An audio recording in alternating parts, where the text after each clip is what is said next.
Hi friends! Welcome back to Storytime for our second week. I'm so happy you could join us.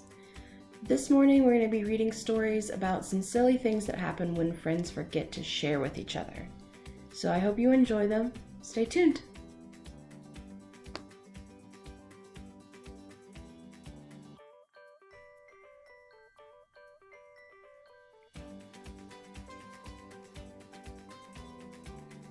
Too Many Carrots by Katie Hudson.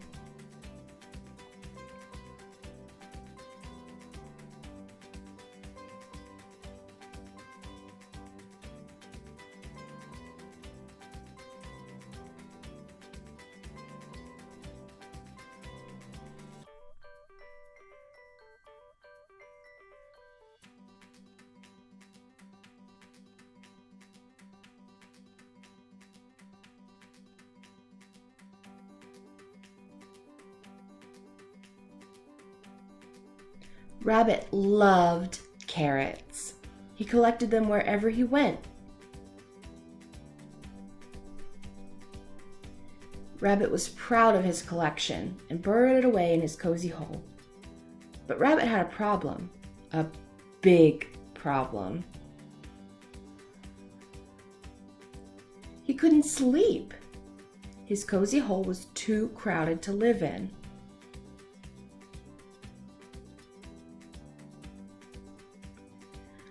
I need a place to sleep, Rabbit told Tortoise. You could share my house, Tortoise offered. It looks cozy and snug, Rabbit said.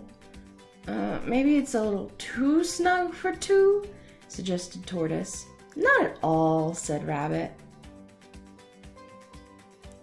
Uh-oh. Oh dear. Ouch. Ah! Crash.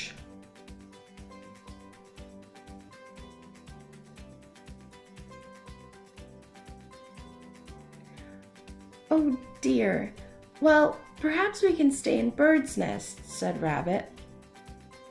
My nest is quite small, Rabbit, said Bird. I'm sure we'll all fit, replied Rabbit. Rabbit hauled all his carrots up the tree. Whoa! Groaned Tortoise and Bird as the branch wobbled and swayed.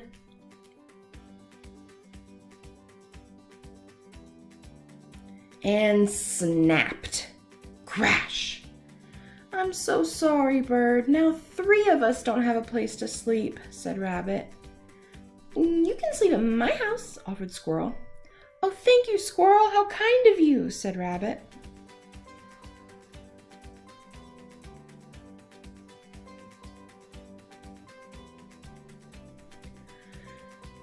I don't think any more carrots will fit, Rabbit, said Squirrel. Just a few more, Rabbit replied. Uh-oh, whimpered Tortoise, Bird, and Squirrel. Creak, crack, crash.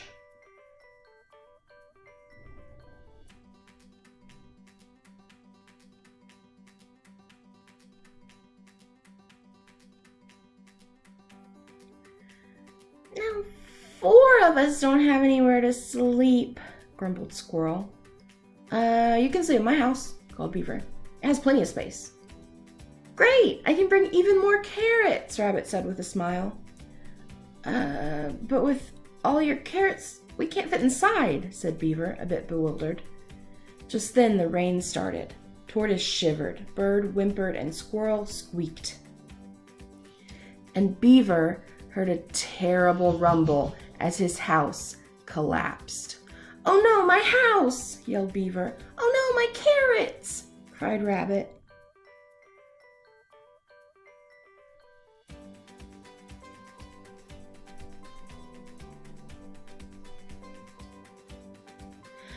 Ah!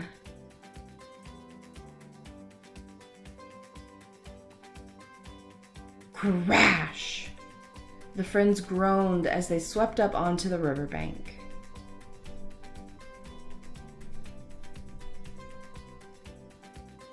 Rabbit felt terrible.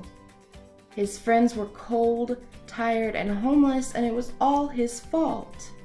Even worse, Rabbit still had all of his carrots and his house. And that's when he realized there was only one thing to do.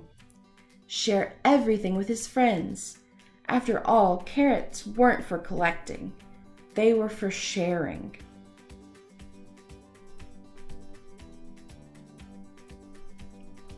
And sharing made everything better.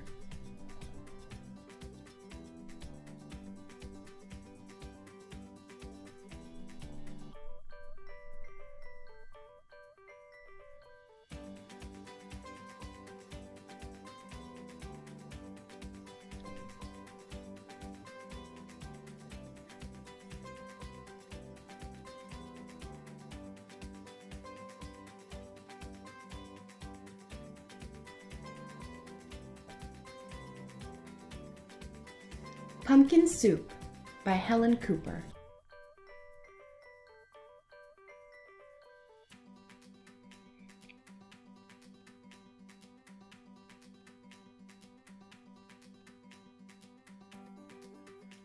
Deep in the woods, there's an old white cabin with pumpkins in the garden. There's a good smell of soup, and at night, with luck, you might see a bagpiping cat through the window, and a squirrel with a banjo, and a small singing duck. Pumpkin soup, the best you've ever tasted, made by the cat who slices up the pumpkin, made by the squirrel who stirs in the water, made by the duck who scoops up a pipkin of salt and tips in just enough.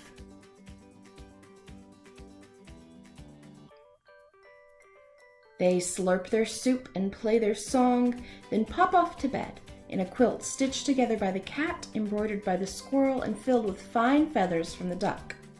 And it's peaceful in the old white cabin. Everyone has his own job to do.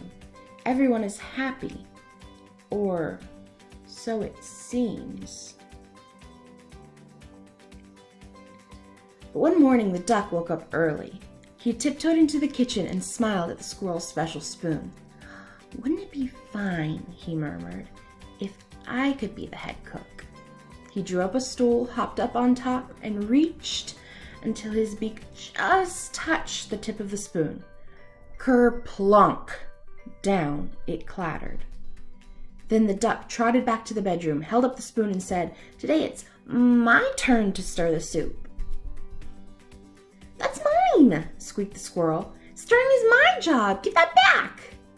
"You're much too small," snapped the cat. "We'll cook the way we always have." But the duck held on tight until the squirrel tugged with all his might, and oops, the spoon spun through the air and bopped the cat on the head. Then there was trouble, a horrible squabble, a row, a racket, a rumpus in the old white cabin. "I'm not staying here," wailed the duck. "You never let me help with anything," and he packed up a wheelbarrow, put on his hat, and waddled away. "You'll be back," stormed the cat, "after we've cleaned up." And the squirrel shook his spoon in the air, but the duck didn't come back.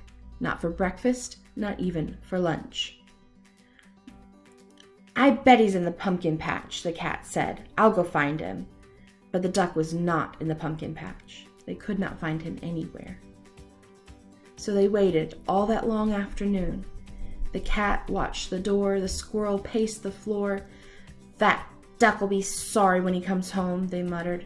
But the duck did not come home, not even at soup time.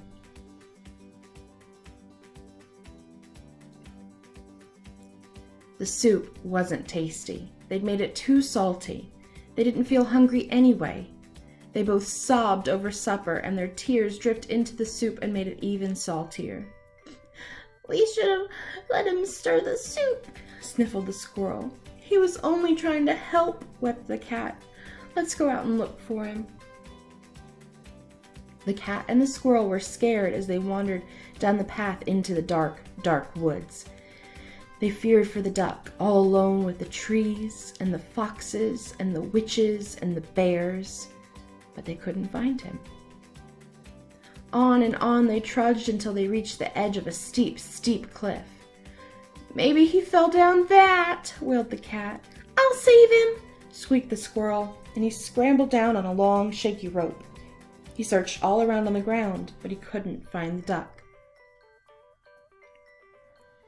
Then the cat whispered in a sad little voice, "Duck might have found some better friends." "He might," sighed the squirrel. "Friends who let him help."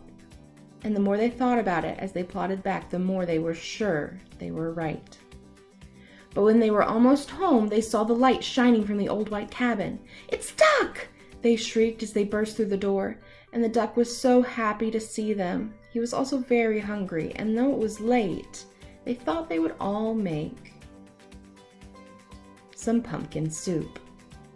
When the duck stirred, the cat and the squirrel didn't say a word. Not even when the duck stirred the soup so fast that it slopped right out of the pot, not even when the pot got burnt. Then the duck showed the squirrel how to measure out the salt, and the soup was still the best you've ever tasted. So it once again was peaceful in the old white cabin until the duck said, "I think I'll play the bagpipes." The end.